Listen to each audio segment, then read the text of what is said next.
Welcome back to the Sussex Ontario Election Show. We had a good discussion about healthcare with Abid Malik, joined now by Brian Zeiler-Kilgman, Senior Associate in the Ontario Group here. Brian, thanks for coming in. Thanks for having me. So I guess kind of the big news of the week, there are polls coming out. Looks like the NDP really has all the momentum right now. The Liberals are tanking. The PCs have come off a little bit from their pre-writ and early election highs, but on Wednesday night, there was an advisory put out that the Liberals were going to release something on tape with respect to Doug Ford and one of his candidates. It came out Thursday morning. Just maybe take a minute to tell us what was in that. Sure. So what came out this morning, released by Dev Matthews from the Liberal headquarters, and I'm sure anyone who's watching this show is well aware of what's just taking place, but that the suggestion is there are audio recordings of Doug Ford purchasing PC party memberships to assist a candidate who ended up becoming the candidate in Etobicoke Centre, and added to that as well is an accusation apparently supported by an affidavit from one of the rival candidates that she had actually been intimidated by Doug Ford. And I guess the key part to this as well is that this would be pre-Doug Ford as leader of the PC party. So, all right. Yeah. So we'll keep an eye and see how that unfolds and plays itself out. Largely an inside baseball thing, it seems to be. So, yeah, we'll see. Okay, so we wanted to spend a few minutes, just as we talked about the healthcare offerings of the three parties now. Most of our clients and the people who watch this, their organizations are in business, they're providers, they're vendors, they are people that are clients, valued clients, and are curious to know if each of these three parties gets elected, what does it mean for my organization? What does it mean for us? Mm-hmm. So again, at the time that we're doing this, we don't have a Liberal platform released. We don't have a costed PC formal platform document. We do have an NDP platform.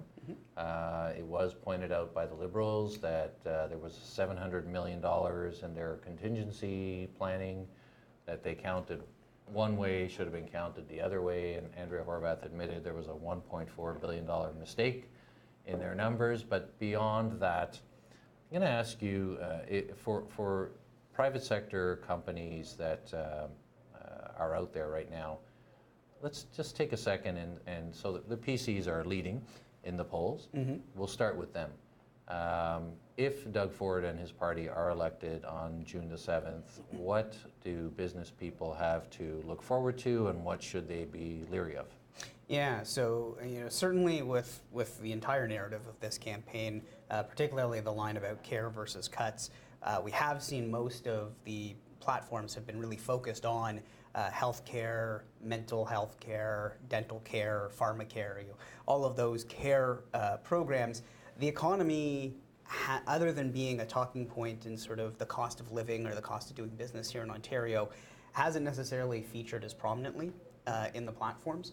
But that doesn't mean that they're absent from the platforms. And certainly on the PC side, they've kind of fallen into two large buckets, I would say, in terms of what the PCs are offering on that economic development sort of business environment part. One is reducing the cost of actually conducting business here in Ontario, and so there's a few different components to that.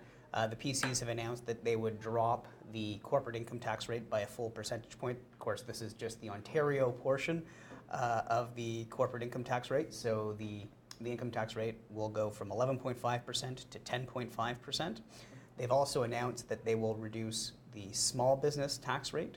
So under the Liberals, it's currently 4.5, but going down to 3.5, and that it will go from 3.5 to 3.2% under a PC government.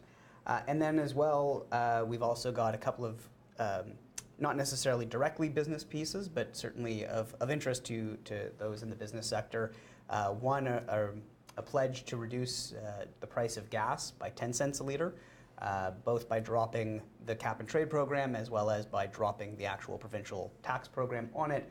And then also that there are some personal income tax, again, just the Ontario portion of these that are being reduced. Specifically, it's the second income tax bracket, so approximately $43,000 to approximately $86,000. They're reducing that by 20%, or at least the rate is being reduced by 20% within there. Okay. The second bucket is about the government funding programs, and that's really been, certainly I know with clients, that's been a big part. Clients looking for government funding, particularly if they're starting up, they're undertaking a big project, being interested in finding some of these economic development programs to help stimulate certain parts of the economy. And so this has been labeled as corporate welfare by the PC party for a long time. And so not surprisingly, they have come out and said, particularly the Jobs and Prosperity Fund, which is kind of the big ticket government funding program in place currently, that's going to be canceled under a PC government. There was a clarification that regional economic development funds, so like the Eastern Ontario Development Fund or the Southwestern Ontario Development Fund, those are going to stay in place. The northern the northern, certainly. So basically the GTA gets it again. Well, that's been in place for quite some time, so yes. All right, so, and that is all sort of themed under a big sign at the border that we actually saw. And that's a pledge. That is one of the pledges, that there is going to be a sign. Ontario is open for business yes. Again. So kind of a weird time because all of the macro numbers, this is the, from my chair, what I'm seeing. All of the macro numbers are good. Unemployment is low, growth on the GDP is good, interest rates are low, corporate tax rates, up until President Trump significantly lowered the American ones, we were actually lower than the U.S. And state corporate tax rates.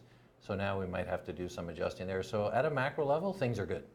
And then we've got, while all of that is kind of going on, we have Kathleen Wynne talking and justifying her minimum wage plan and her child care plan, using language like people are hurting. The economy maybe is good, but some people are feeling the pain and it's not being shared by everybody, which is kind of weird in my view because I can't remember the last time an incumbent prime minister or premier in good economic times is talking about the pain that people are feeling. So, well, and you've seen that with some of the Liberal ads where they're trying to stress the fact that the economic numbers are good under kind of Kathleen Wynne. The ones that aren't featuring Kathleen Wynne in them.